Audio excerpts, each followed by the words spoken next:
And here we go. Alright, and here we go. This is live from Fort Lauderdale, South Florida Storm Chasers founder, me, Morgan Guigon, here again with the second edition of the South Florida Storm Chasers Live podcast. And this time we will be discussing multiple great topics that have been requested not only by you, but by other chasers in the community for me to teach to you. So here, as we wait for some viewers, I'm going to go fix a couple of minor things.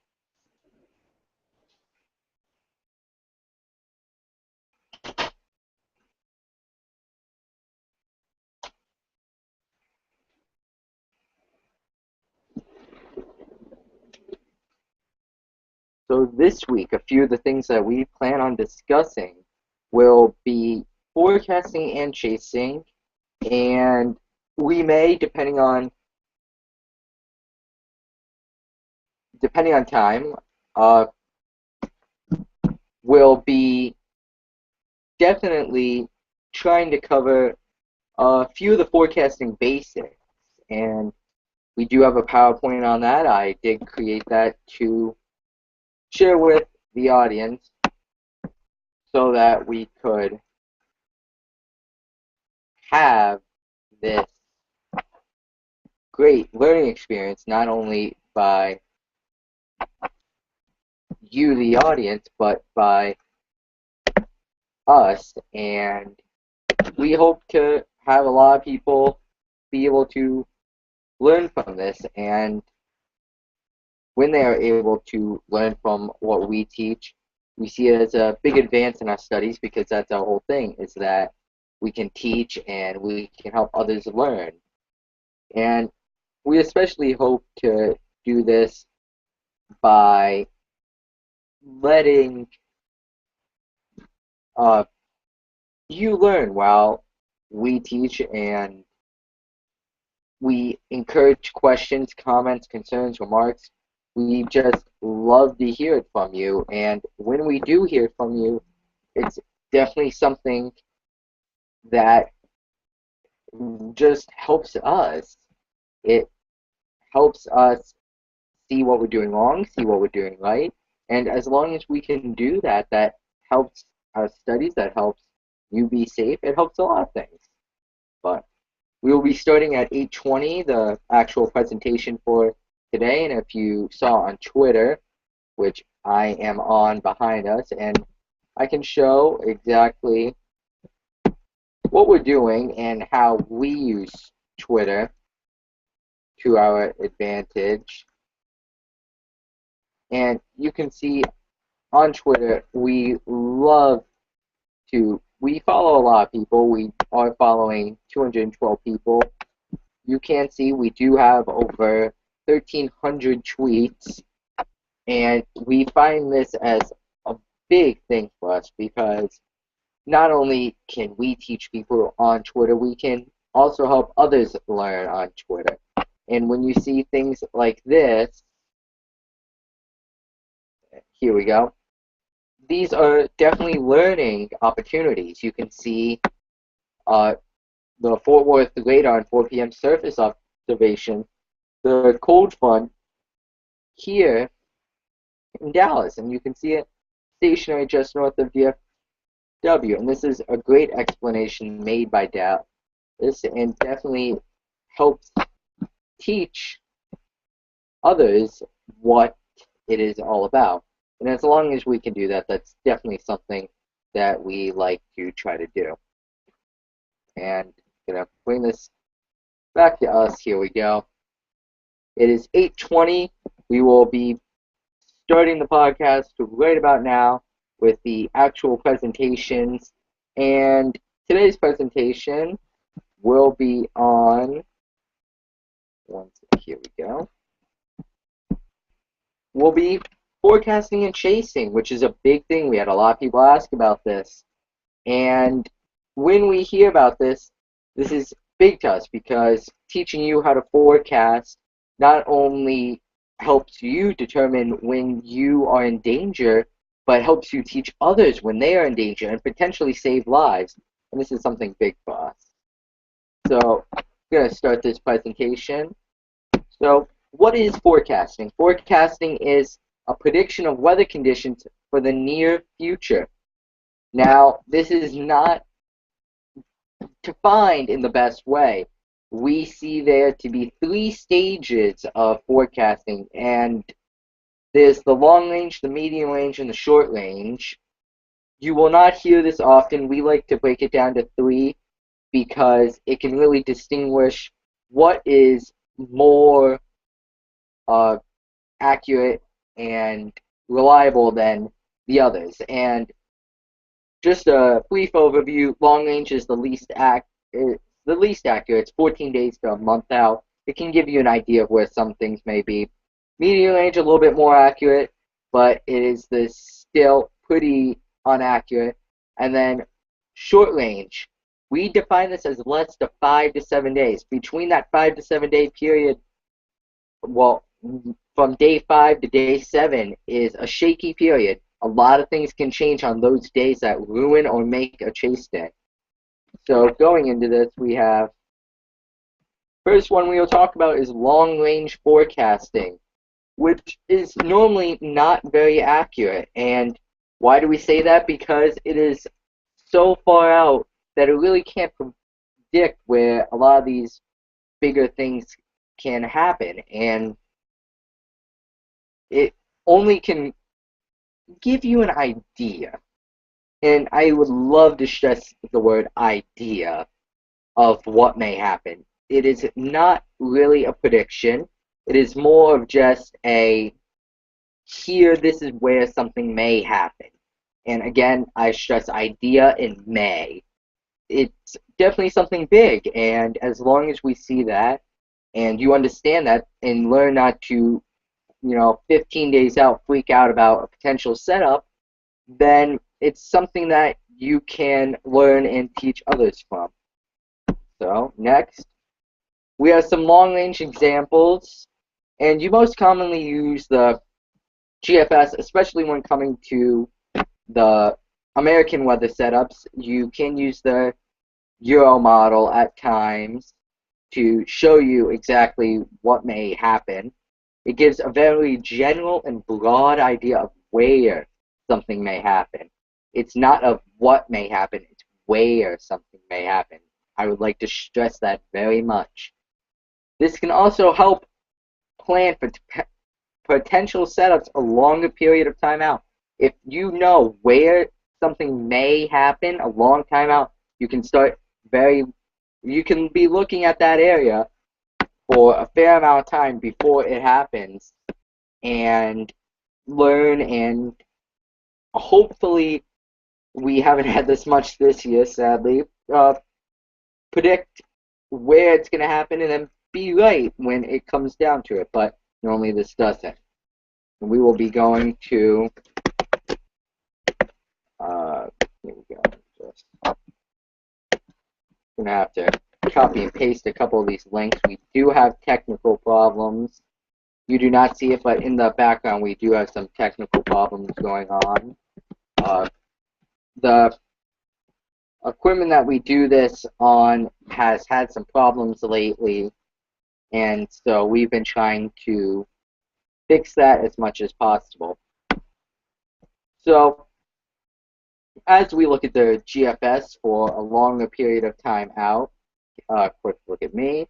As we look at the GFS for a longer period of time out, you have, this is 360 hours out from, this was valid 2 days ago. You can tell that is when I made this PowerPoint 2 days ago. This is valid for the 30th at 3 o'clock Central Time. And what you can see is the trow here trying to really dig in. You can see the central United States is looking it's looking very bland for severe weather. But you can see a kind of split in the trow. You have the normal up and down here, but then you have down here a little bit of a dip. And as you see here, it's looking at an area potentially for severe weather down here. And as we get the next link, I think this is for Cape for that day, you can see what exactly we're looking at. So here you have that same exact area. So we'll click right in the middle of this. This is showing 3,000 Cape for Central Texas this day. A moderately strong cap. This cap isn't too strong. This is just south of Fort Worth, Dallas, as we can zoom in here, just to the southwest of Fort Worth. A good cap and some good moisture, definitely at a higher temperature, but then you can see the virtual temperature is again pointing at this almost same cap and then agreeing with it for a fair amount of the way. But nothing really too big. The photograph is just pointing at maybe some turning in the lower levels of the atmosphere, but nothing too pretty for this. So during this presentation, we are going to be watching the Fort Worth, Dallas area a fair amount and see if we can predict right as this actually comes. And as we go, I tried to choose the predictions or the models that really showed the most prevalent weather conditions happening at the time. And when I tried to do that, I picked areas like this, like Fort Worth. On the 30th, it looks to be that we may have chases down there based on this, but you cannot tell a lot from a 360-hour out forecast. So as we flip over back to the PowerPoint, we can go on to the medium range forecasting. Now, you can tell that it becomes more accurate as the date range gets smaller. So as you get closer to day 1 to pretty much day 0, you can really start to get an idea of what exactly is going on and can further help you predict an area to go and chase at. And that's definitely something big to chasers. And if you have this, then what you could be able to do is predict that area, and as long as you're able to make a prediction, you can start to really try to formulate what you're going to do and start talking about it. We really do not like to get into models anywhere from more than 7 days out, but at times we do because, well, we get bored and we have boring chase months like the month of May has been, other than for the Mother's Day tornadoes in Nebraska, which we were on and weren't able to deploy probes into because it was rain wrapped at times and we couldn't see it too well, and for safety precautions we got out of the way of the storm, unlike a chase tour that got in front of the storm and actually almost had injuries and could have been a potentially deadly situation. Now you can use the medium range for prediction of large and some smaller weather patterns such as low pressure, high pressure location, temperature, and precipitation. You get a good idea of low pressure and high pressure locations starting around the 10 days out. You can get a good idea about that, and temperature and precipitation can go along with it. This can give an accurate location of where an event may happen. Again, stress the may. So here as we go down, so you normally use the GFS or the Euro for any American weather systems, and again, you have a better idea of where something may happen and when. Now you start to really see when something may happen. And when you start having this when something may happen, this is a big thing to most chasers, because now you can not only tell maybe where something may happen, but when it may happen. And this can help you plan for if you have a job outside of chasing, just as it says below. Now here, going to do the same thing. This is for, I think,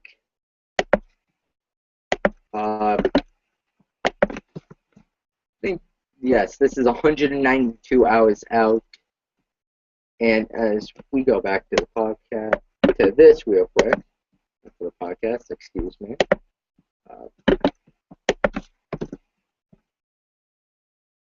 You can see other things, and I will switch the view over to where we are going to have this. I'm going to go to, there we go. Here you have for 192 hours out, which is from the 15th, which would be the 23rd at 3 o'clock. You see you have this good pressure system. This is actually a lower pressure system here over the just off of California, and you have the Tro trying to dig, but it again takes a sharp turn up high, avoiding most of the plane. But if we are going to watch this area during forecasting right now very significantly, because you will see a pattern as we go to Cape. Here you go. You have this line of this just line where the Cape is along, and this is most likely a cold front swooping down with a low pressure system here, swooping down across the country. And we're going to predict for Ohio, where we do have a chase team. They were able to intercept the Cedarville, Ohio tornado the other day, which did produce some damage and sadly destroyed some homes and ruined some lives, but it was a good tornado, highly visible, they say, and we do have their pictures coming in within the next few days showing us the structure of the storm.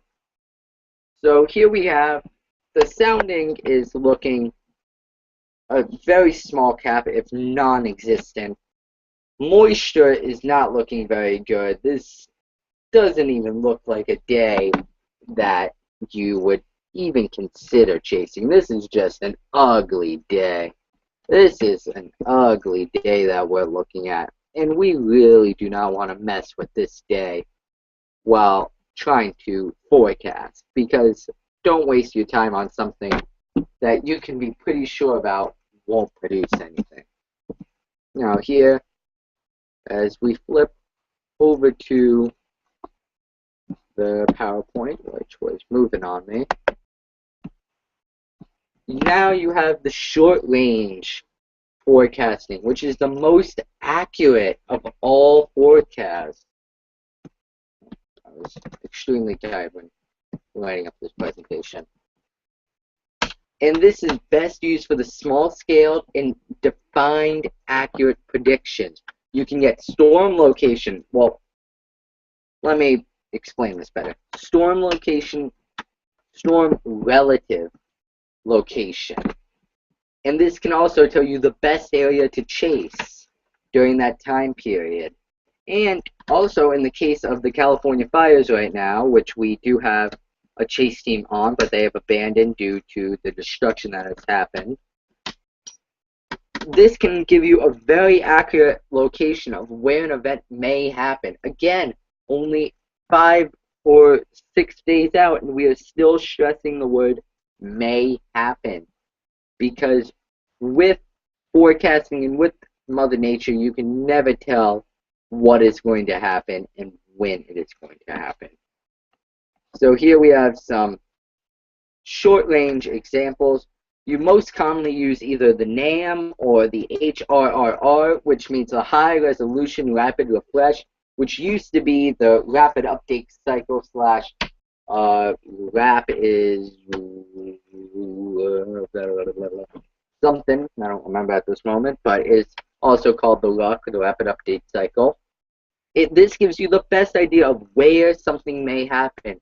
And this also gives you the best planning for a setup and potential chase. And this is normally done all the way down to the day of and during a chase. You will be forecasting using the NAM or the HRRR down even to during the chase. Most commonly, the RUC/HRRR you will use during the chase. And here are our examples. They are actually forecasts for tomorrow that I did a few days ago, 2 days ago actually.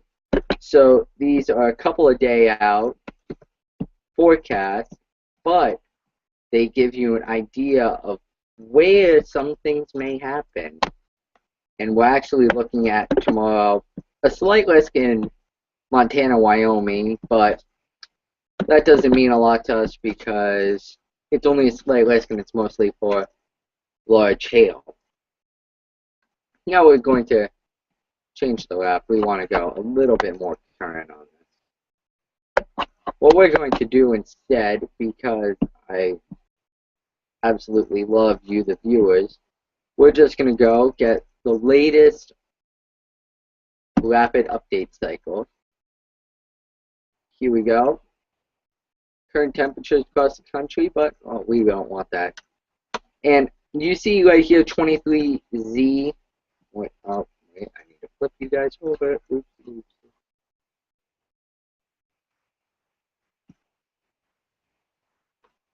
Are vans utilized in chasing to fit the short-range radars, or do you not carry them on board? I will get to that question in a minute. I am just going to finish this part of the presentation, and then I will take questions. We actually are just about at the end. So we're going to look, 23Z is 23 minus 5 is 18th. That's 3 o'clock today. We're going to look about 18 hours out from now. At about 2 o'clock, at 12 o'clock tomorrow, excuse me, you see temperatures are starting to rise up here. Wind and height, this is definitely something you like to look at. You do have some very good forcing. The TRO is cutting down across the lower states. And we're going to do a little point forecast sounding for here without even looking at Cape, because we can tell there's no cap. This is an area where there's almost no cap at all whenever you are chasing. And this is a hard area to predict because this is the Black Hills of South Dakota and Montana and Wyoming. This is a hard place to chase, and we will probably not be messing with this when it comes to tomorrow. Now as we flip back to me, I will be answering questions. I don't even have to move. This is the time, perfect time to ask questions. And instead of taking a short 2-minute break, I will answer your questions. And Gandalf the Grey, love the name. Are vans utilized in chasing to fit the short-range radars, or do you not carry them on board? We do. There are a couple of things we do have on board. On board, every single car has 2 air cannons for research and 20 probes for both cannons. The more updated cars do have their own radar for when we get close to the tornado and to the storm, and the more we normally will predict using our computers, and using our computers as our main prediction source is definitely something because it is a lot easier. It is not an extremely expensive piece of equipment, and we do lose a lot of computers, that's a fact.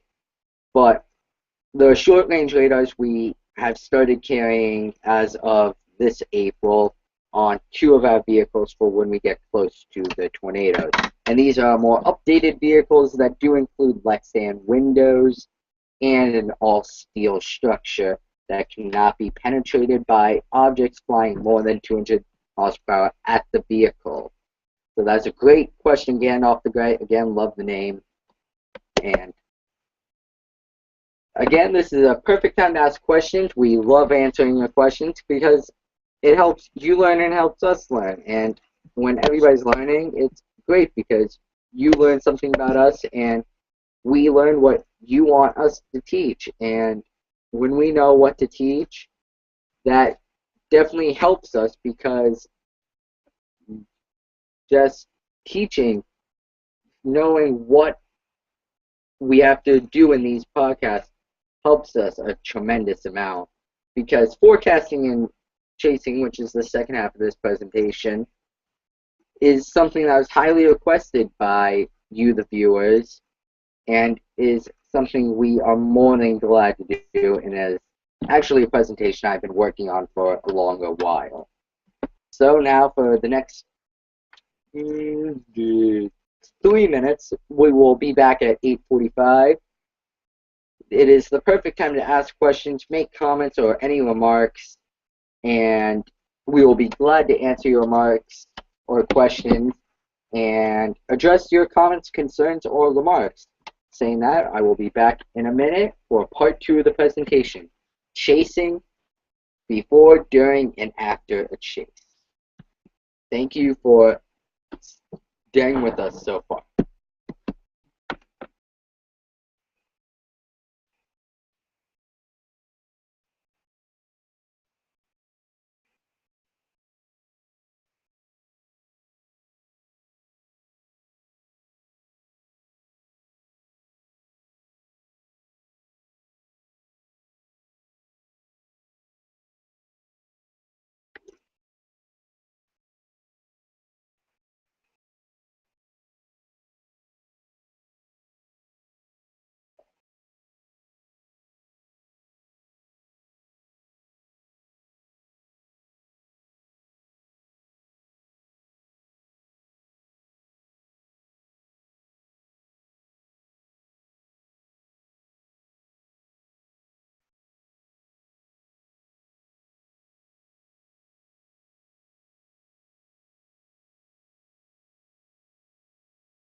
And we are back for part 2 of today's presentation, which is titled Chasing Before, During, and After a Chase. This is a general, mostly, definition of how we chase, and during the chase, and after the chase, and exactly what happens.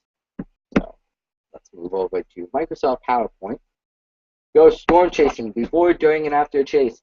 I would like to stress before we start that this is how I strictly run my team whenever I am chasing.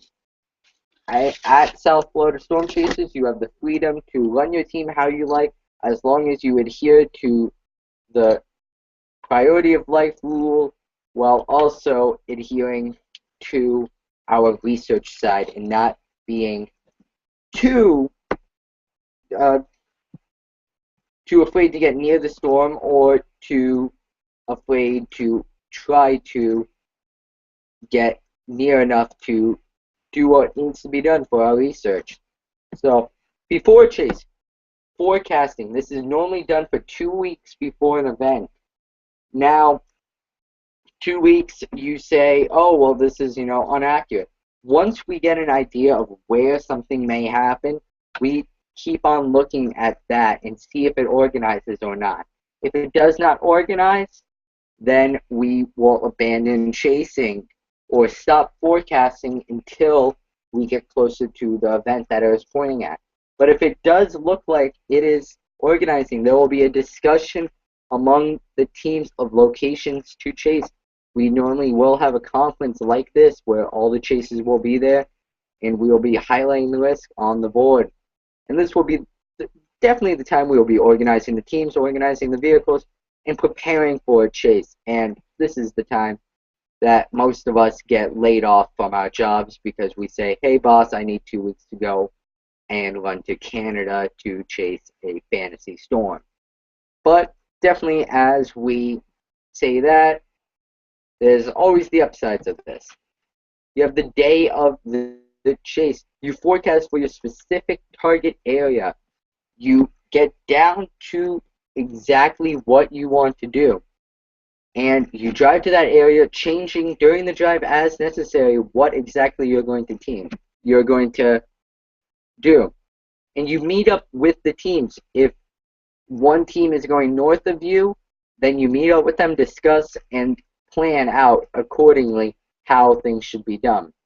And you eat a good lunch or breakfast to try to last you all day, because you normally won't eat until the chase is over, which is normally around 10 or 11 o'clock at night, depending on the storm that we get on in the location.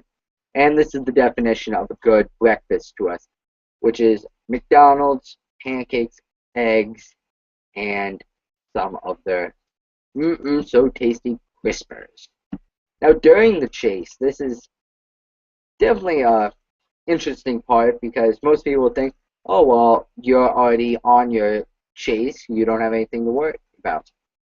You normally will deploy from your target town when cumulus fields, which are more like this, start to really fire. And each of these, you may not believe it, is an individual supercell thunderstorm. This is actually the one right here that produced the Moore, Oklahoma tornado last year on May 20th.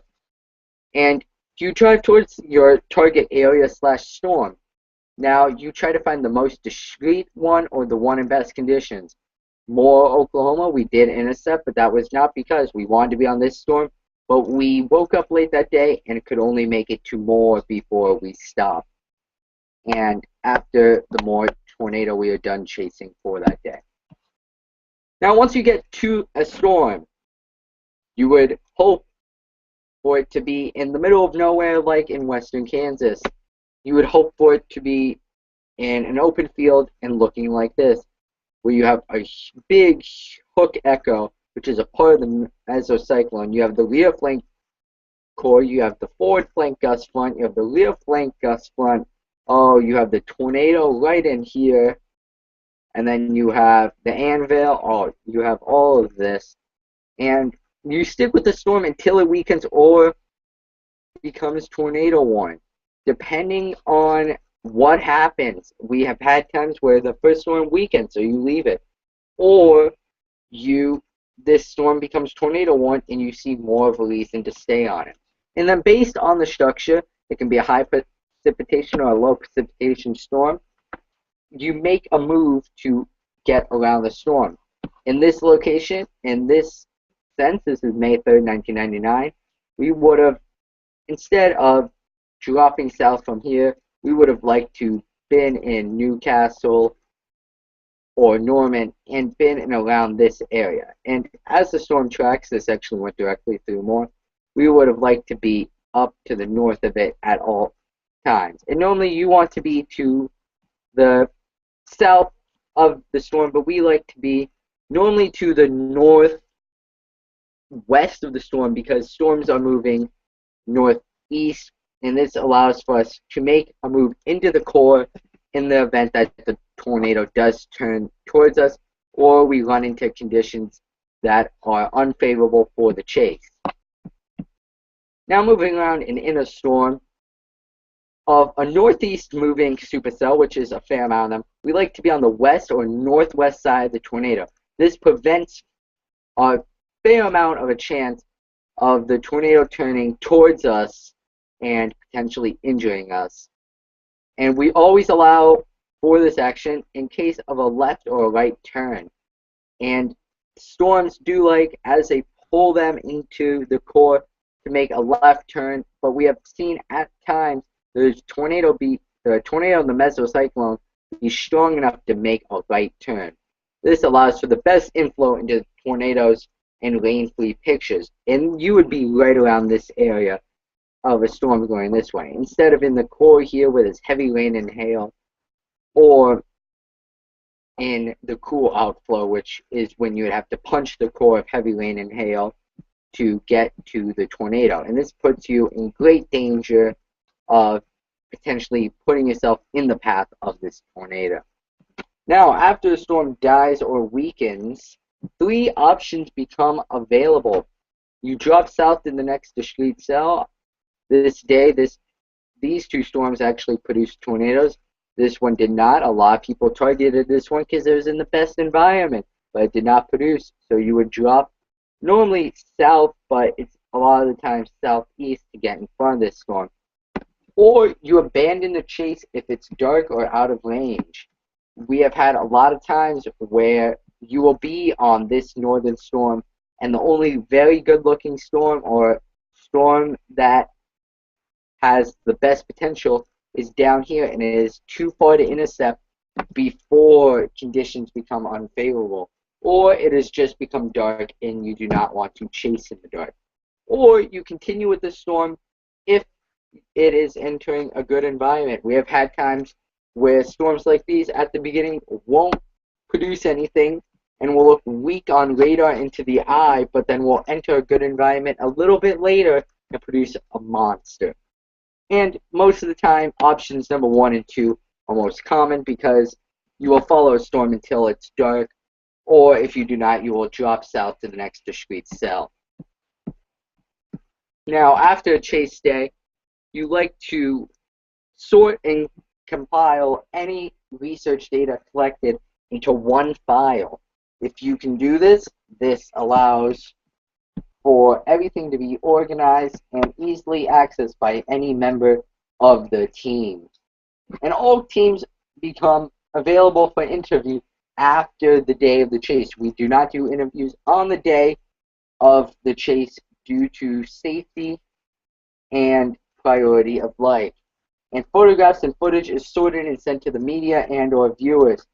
It is normally sent to the media the day of a chase and will be released to viewers the day after a chase. We have not been doing that lately due to copyright infringement by some of our viewers. Now this is the end of part 2, and this is a perfect time to ask any questions you may have after listening to the second part of the presentation. And please do not be afraid to voice your opinion or say any comments, remarks, or concerns you may have. We love to hear them, and if it's negative, go ahead. It doesn't really matter to us. We love to hear back from you, our viewers, so that we can learn and expand ourselves while helping you learn and expand. Now, as we flip back to myself, here we go, there we go. We love to stress how if you're able to teach others what needs to be done, then not only will you save their lives, you can save your own lives. And if you can do that, then just alone by itself, such a reward knowing that you saved a life because of your learning and knowing, oh, I actually did something good to help. And when you have this, it's just something huge. And we definitely, definitely encourage everything that you have to say. And we love doing this, and we will continue to do this as long as severe weather season is extremely inactive, as it has been.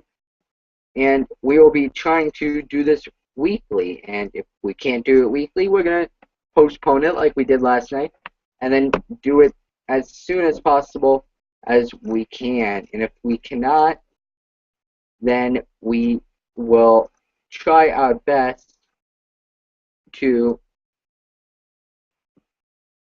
do whatever we can to get information out to you, the viewers, while helping not only you stay safe, but any others stay safe. Now, we will be ending the podcast at 9 o'clock because I myself do have a lot of work to be doing outside of these podcasts. I do have data to compile through from earlier this year's chases, and also have a lot of information to present and put into forms that can be used by not only us to teach you, but to be used by others to teach the general public what exactly needs to be known. And as long as that's done, we can feel that a piece of our mission is accomplished. And as long as our mission is partly accomplished by teaching you, we know that we are doing some of the right things, and we definitely can feel like what we're doing has a meaning and is right. And as I say that, this is the perfect time for any questions during the last few minutes. More than glad to answer them. I actually encourage the asking of any questions you may have. And if you have any comments or remarks, then we also encourage you to ask those and help us expand by telling us what we need to teach you. And we will do our best to teach you and do that.